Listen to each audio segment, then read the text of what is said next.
Monsieur le Président, chers membres de l'Assemblée, chers collègues, nous nous adressons à vous de Kyiv, du bâtiment de la Verkhovna Rada, le Parlement de l'Ukraine. Tout d'abord, nous voudrions vous exprimer notre profonde gratitude pour votre solidarité avec l'Ukraine en ces temps difficiles, alors que notre peuple fait face à une guerre d'agression injuste et injustifiée de la Russie contre l'Ukraine. C'est une période extrêmement difficile pour notre pays et nous devons résister à l'agression russe, une agression qui a des conséquences terribles dans toutes les sphères de la vie du pays. Nous mentionnerons bien sûr sur la sécurité, les innombrables conséquences humanitaires, la catastrophe écologique et comment ne pas évoquer l'économie et les secteurs social et financiers, et puis les conséquences internationales, avec notamment la question cruciale de la sécurité alimentaire. Mais au-delà de la lutte héroïque de nos soldats, nous devons aussi faire connaître au monde la vérité sur l'invasion à grande échelle de la Russie et ses conséquences. C'est l'un des objectifs de nos responsables politiques et de nos parlementaires. La guerre de la Russie contre l'Ukraine dure maintenant depuis 496 jours. Nous vivons tous un drame terrible, avec des dizaines de milliers de morts, des centaines de milliers de blessés et des millions d'Ukrainiens qui ont été forcés de quitter leur domicile. L'agresseur continue ses bombardements réguliers de la population civile et poursuit sa destruction des villes et des villages. Ce qui distingue cette guerre contre l'Ukraine, c'est qu'elle est menée par une puissance nucléaire qui menace non seulement un pays, mais aussi le monde entier.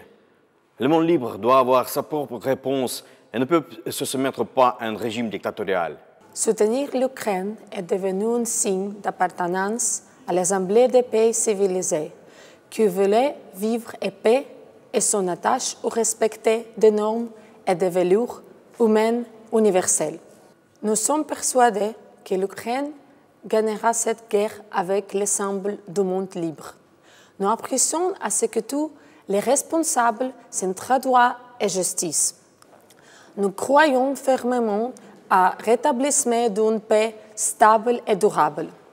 Parallèlement, et sans attendre, nous sommes en train de reconstruire notre paix et nous inspirons des milliers de pratiques contemporaines. Il est important pour nous de sentir la solidarité de votre Assemblée parlementaire avec l'Ukraine. Une solidarité fondée sur les valeurs de la francophonie, qui sont aussi des valeurs partagées par les Ukrainiens. Ce sont notamment la défense de la démocratie, de l'état de droit et des droits de l'homme.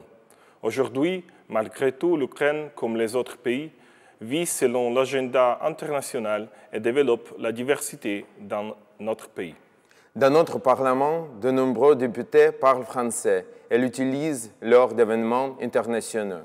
De nombreux Ukrainiens parlent également le français, car c'est la troisième langue étrangère la plus étudiée en Ukraine. Environ 275 000 élèves étudient le français dans nos écoles.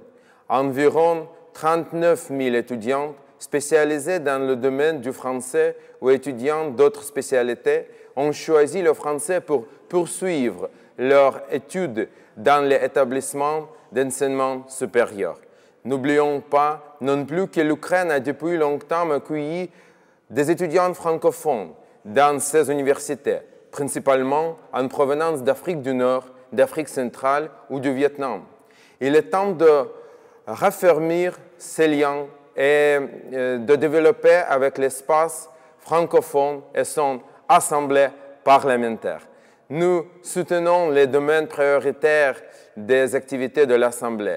Nous sommes prêts à les promouvoir et à promouvoir les valeurs et les principes de l'APF au nom de la stabilité, du développement durable et des droits de l'homme. Chers collègues, nous vous sommes reconnaissants pour ce moment historique et très symbolique.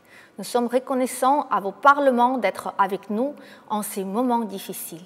C'est en effet dans les épreuves difficiles que l'on reconnaît ses frères et ses vrais amis.